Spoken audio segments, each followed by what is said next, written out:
D'abord centre idéologique des officiers de la SS, Wewelsbourg voit progressivement son rôle se modifier.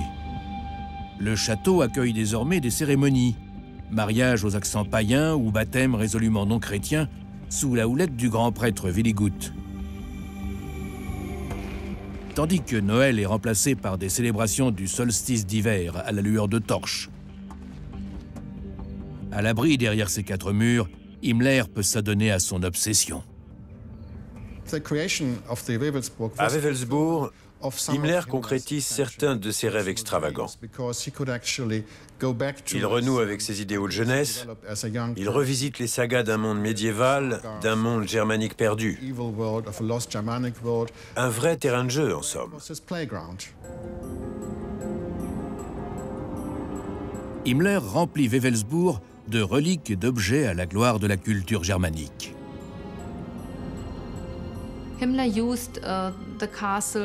Le château lui servait à exposer les trésors dérobés dans les régions occupées durant la guerre.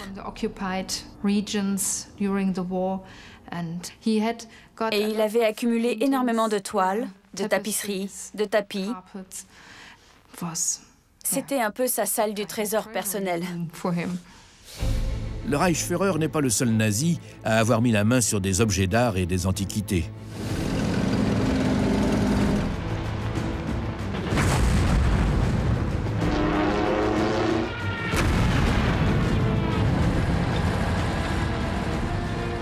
Dans le sillage du Blitzkrieg, l'Europe est dépouillée de ses chefs-d'œuvre au nom du Troisième Reich.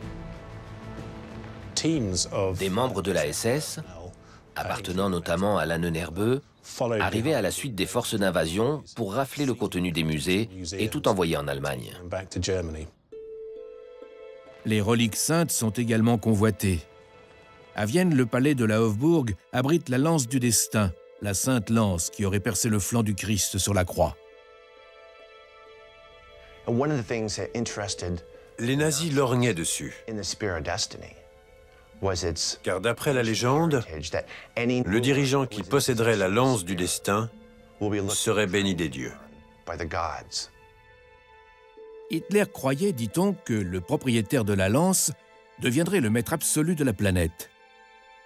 Aussi a-t-il expressément donné l'ordre de s'en emparer. Formidables armes de propagande, ces reliques pouvaient être utilisées pour légitimer le Troisième Reich.